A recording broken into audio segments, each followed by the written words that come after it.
இப்போ February 28 America வந்து open Lions roar என்று தான் ஆபரேஷனுக்கு பேர் வச்சாங்க. லயனுடைய கர்ஜனை, சிங்கத்தின் கர்ஜனை ஆபரேஷன் பேர்.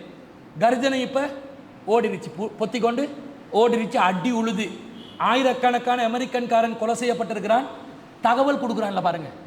இங்க ஆயிரக்கணக்கான ஈரானியர்கள் கொலை செய்யப்பட்டிருக்கிறான், அதில் தகவல் வரும். குழந்தைகள் ஒரு பாலர் பாடசாலைக்கு குண்டு வச்சான், அதில் தகவல் வரும். அவங்களோட ஆயத்துல்லா அலி குமேனி செத்துட்டார், அதில் தகவல் வரும். எது வராது? அமெரிக்கன்காரனுக்கு ஒன்றுமே நடக்குதில்லை. இது வந்து இந்த விஜயோட படம் மாதிரி, ரஜினிகாந்த படம் மாதிரி. எத்தனை குண்டு வச்சாலும் அவர் என்ன செய்வார்? இப்படி வச்சு ஒரு கண்ணாடியை வச்சு காப்பாற்றி கொள்வார். இவர் வச்சு 1000 பேருக்கு என்ன செஞ்சுவார்? நான் படமாக காட்டுறீங்க, அவன் சாகுறான், பாதிப்பை இழப்பை காட்டுறான் இல்லை. அப்போ தெஹரான் உள்ளிட்ட பல இராணுவ அணு தொடர்பான அந்த நிலையங்கள் தாக்கப்பட்டிருக்குது அந்த 28. பிறகு மார்ச் 1 இவங்க என்ன செஞ்சாங்க? ஈரான் பதிலடி கொடுக்குறாங்க, ட்ரோன் தாக்குதல் நடத்துகிறாங்க. ஆப்ரேஷன் ரோரிங் லயனுக்கு ஏவுகணைகளை அனுப்பினாங்க. அவங்களோட ஆப்ரேஷன் ரோரிங் லயனுக்கே மிசைலை விட்டான் தமாரண்டு, அது துண்டு தூளாகுது. அடுத்த அமெரிக்கா அந்த கூட்டணிகளுக்கு எல்லாத்துக்கும் இலக்கா வச்சு நிறைய அடி. டெல் அவீவ் பெரும்பாலும் சுடுகாடாக இருக்குது, நல்ல அடி. அவனே காட்டுறான், அடி தான் உழுது, இஸ்ரேலுக்கு அடி உழுது. அதே மாதிரி ஆயத்துல்லா குமேனியும் படுகொலை செய்யப்படுறார். இந்த தரப்பில் ஈரானில் பாதிப்பு. மார்ச் 2 என்ன செஞ்சாங்கடா? ஹர்முஸ் ஜலசந்தியை மூடிட்டாங்க, யாரும் போயிடாது. அது வந்து முக்கியமான ஒரு இடம். இந்த மத்திய கிழக்கு பகுதியில் ஐரோப்பாவிலிருந்து வரக்கூடிய கப்பல்கள் எல்லாம், சரக்கு கப்பல் எல்லாம் அது ஒன்றாக தான் வரணும். ஷார்ட் டிஸ்டன்ஸ் அது ஈரான் கடல் எல்லைக்குள்ளே தான் இருக்குது. அதனால் அதிகாரம் அவங்கக்கிட்ட தான் இருக்குது. அதை மூடி விட்டு சைனாக்கு மட்டும் பெர்மிஷன் கொடுத்து வச்சுக்குது. இந்தியாக்காரன் இருக்கிறான் தானே, இந்தியா மோடிக்காரன். ஆயத்துல்லா அலி குமேனி செத்த உடனே என்ன செஞ்சுக்கணும்? அது பொதுவாக டிப்ளமேட்டிக் லெவலில் இரங்கல் தெரிவிப்பாங்க, கவலை தெரிவிப்பாங்க, அப்படி வரும் தானே. ஒன்றுமே சொல்லலை இவங்க, சும்மா இருந்தாங்க சத்தம் இல்லாமல். கதை முடிஞ்சு இனி ஈரானோட நாங்கள் உறவு வைக்கிறதுல அர்த்தம் இல்லைன்னு நினச்சி சும்மா இருந்துட்டாங்க. பிறகு வந்து இந்த ஹோமுஸ் ஜலசந்தி அதை மூடின உடனே இப்போ தடுமாறி ஒரு 7-8 நாளைக்கு போகிறோம். ஈரானில் வெளிவிவகார அமைச்சரை தொடர்பு கொண்டு நாங்கள் கவலையை தெரிவிக்கிறோம், இந்தியா கப்பலை மட்டும் கொஞ்சம் அனுப்பி வைக்கிறாங்க. அவங்கள நம்பி இப்போ தொடர்ந்து கொடுக்க போகிறாங்க போல. என்ன நடக்குமோ தெரியல, அது அடுத்த நாட்களில் பார்க்கலாம்.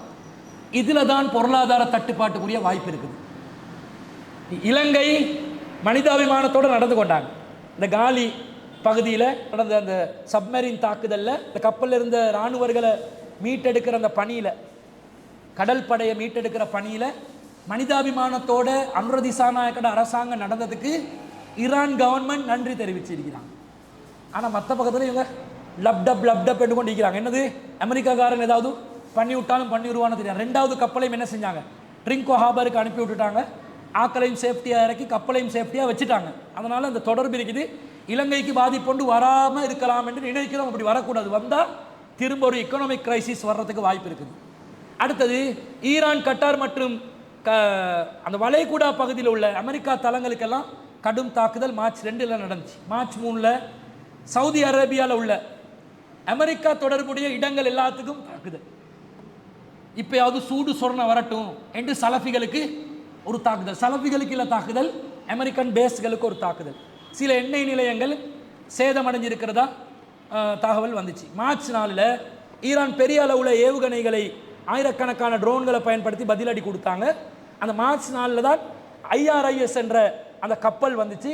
அது இந்தியாவில் ஒரு பயிற்சிக்காக வந்த ஒரு கப்பல் ஒன்று திரும்பி போகிற டைமில் சப்மரீன் தாக்குதல் ஒன்று நடத்தப்பட்டு அதில் கிட்டத்தட்ட 148 பேர் மரணம் அடைஞ்சிருக்கிறாங்க. அதுக்கு சட்ட ரீதியான நடவடிக்கை இலங்கை அரசாங்கம் சரியாக ஃபோர்ட் பண்ணி போகிறாங்க. அதுக்கு நாங்கள் நம் ஜமாத் சார்பாகவும் இலங்கை அரசாங்கத்துக்கு நன்றிகளை தெரிவிக்கிறதுக்கு கடமைப்பட்டுக்கிறோம். 5 துருக்கியை நோக்கி ஒரு அடி. எதுக்குன்னு சொன்னால், துருக்கியில் வந்து அவங்களும் பேச வச்சு இவங்களோட ஏவுகணைகள் இஸ்ரேலை நோக்கி போகிறத தடுக்கிறதுக்கு, அமெரிக்கா போரை நோக்கி தடுக்கிறதுக்குரிய ஏற்பாடு அங்கே தான் இருக்குது. அங்கேயும் அடி. அதே போல் மார்ச் 4 கோர் ரம்சர் 4 என்ற அதிநவீன ஏவுகணைகளை ஈரான் ஏவி அதை ட்ரையல் பார்த்தாங்க. அதுதான் என்ன செய்த போயிட்டு 10 இடத்துல பிரேக் ஆகி டார்கெட் பண்ணி அடிக்குது. நம்ம உலமா சபை ஏதாவது கண்டுபிடிச்சி வச்சா உள்ள கேட்பாங்க, PTAல உள்ளே வச்சிருவாங்க. முஸ்லீம் நாடுகள் என்ன டெக்னாலஜியில் என்னத்தை செஞ்சு வச்சிருக்கிறாங்கன்றது கேள்வி கணக்காக இருக்குது. அப்போ தான் 5ஆம் தேதி செனட்டில் வாக்குகள் எடுக்கிறாங்க, இந்த போரை நிறுத்த சொல்லி 53 வாக்குகளில் வெற்றி பெறாங்க. 47 வாக்கு அவங்க 47 வாக்கு தான் ஆதரவாக வருது. அவங்க பெருமை அடிக்கிறாங்க, போரை தொடர்றாங்க. மார்ச் 6ஆம் தேதி போர்ட 7வது நாள், மார்ச் 7ஆம் தேதி 8வது நாள் கண்டினியூஸாக டார்கெட் பண்ணி அடித்து கொண்டு இருக்கிறாங்க. இந்த நிலையில் இந்த போர் தொடர்ந்து கொண்டு இருக்கிறது. நாங்கள் என்ன விளங்கி கொள்ளணும் என்று சொன்னால், ஈரான் லேசுப்பட்ட நிலையில் இருக்கிறாங்க. இன்றைக்கி இஸ்லாமிய பார்வையில் எங்களுக்கு தான் அவங்க முஸ்லீம் இல்லைன்ற கருத்தில் நாங்கள் இருக்கிறோம்.